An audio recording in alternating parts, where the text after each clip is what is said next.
Kita semua pernah diinformasikan tentang bagaimana The Economists at War atau para pakar ekonomi yang mempraktekkan ilmunya untuk memenangkan Perang Dunia Pertama dan Perang Dunia Kedua. Berulang-ulang sudah dikatakan bahwa dasar dari MMT, Modern Monetary, adalah para pakar ekonomi yang membangun kekuatan perang hingga mereka bisa menang perang dalam Perang Dunia Pertama dan Perang Dunia Kedua. Demikian halnya pada Perang Dunia Ketiga sekarang ini. Saat ini, secara fisik mungkin hanya perang di Ukraina dengan Rusia dianggap sebagai agresor penyerang.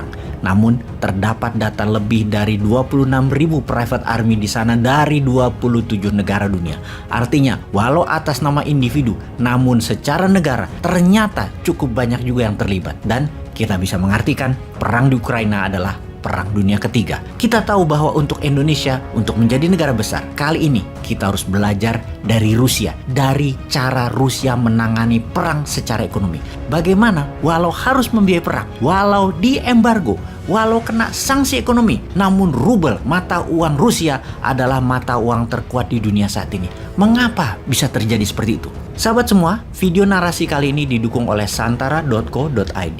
Anda perlu dana cepat. Perusahaan Anda memerlukan mitra pemodal dengan melepaskan saham Anda. Bergabunglah ke web santara.co.id dan klik fitur daftarkan bisnis, di mana perusahaan Anda akan direview lebih dari 321.000 investor Santara. Dan jika usaha Anda menarik serta menguntungkan, pendanaan secara gotong royong, urun dana masyarakat menjadi solusi cepat pendanaan bagi Anda. Santara adalah perusahaan urun dana pertama dan terbesar di Indonesia. Sahabat, sekarang kita kembali ke Rusia sekarang. Kita semua mendengar informasi yang sama dalam beberapa minggu ini di seluruh dunia bahwa harga bahan pangan naik, barang langka tidak ada pemasoknya, harga energi naik, dan melemahnya banyak mata uang dunia. Kita membahas yang paling terakhir, mata uang banyak negara dunia kehilangan nilainya, alias melemah yang terhitung sejak awal tahun 2022. Kita melihat yen Jepang yang melemah 18% terhadap US dollar terhitung sejak awal tahun, yang mana hal ini merupakan perlemahan yen terburuk dalam 27 tahun terakhir.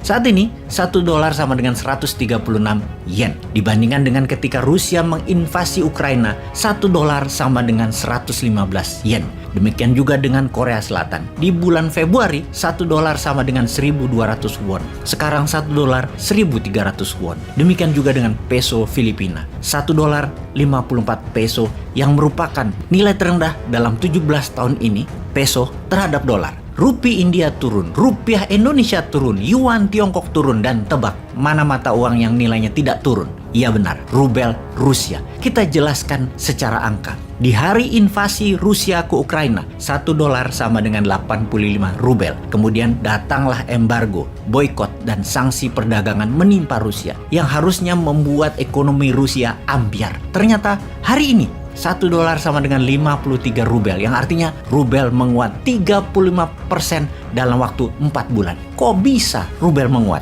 Sebagaimana kita ketahui, mata uang negara yang terlibat langsung perang biasanya melemah, apalagi yang diinvasi. Rubel Rusia kebalikannya. Mengapa? Bagaimana bisa terjadi? Harusnya sanksi ekonomi akan membuat rubel tak ada nilainya lagi. Mungkin tinggal separuh seharusnya. Kalau sebelum perang 1 dolar sama dengan 85 rubel, mungkin seharusnya 1 dolar sekarang harusnya 500 rubel. Tapi mengapa malah menguat? Yang terjadi karena 3 hal. Pertama, Rusia menjalankan capital control measure, yaitu tentang mengantisipasi langkah apa yang terjadi jika perang ekonomi dilakukan oleh pihak lawan. Untuk mempertahankan ekonomi Rusia, Rusia harus mempertahankan mata uang Rusia, yaitu rubel. Bank Sentral Rusia telah membuat kebijakan antisipatif jauh sebelum pihak barat bertindak menyerang ekonomi Rusia dengan sanksi, embargo, dan boykot, yaitu dengan strategi membuat uang dari Rusia tidak keluar Rusia atau keep the money inside Rusia. Misalnya,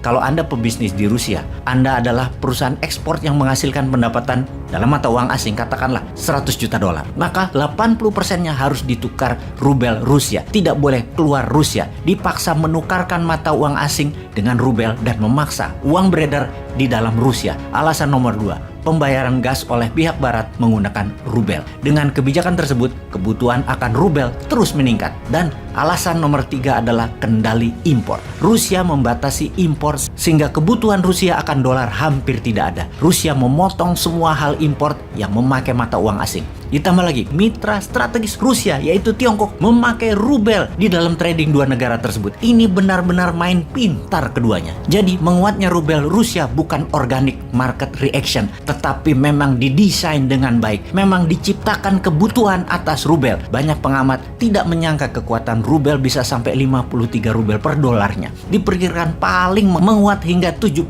rubel per dolarnya. Walau secara dagang harga barang Rusia menjadi mahal saat ini, namun ekonom Rusia tahu produksi Rusia tidak tergantikan seperti gas, minyak bumi, batu bara, pupuk, grain, dan lain sebagainya. Setidaknya produk Rusia tidak bisa tergantikan dengan cepat. Ada sisi lain yang negatif di Rusia jika dibandingkan dengan menguatnya rubel atau efeknya rubel, yaitu inflasi di Rusia mencapai 17%, GDP turun 7%, angka pengangguran meningkat menjadi 9%.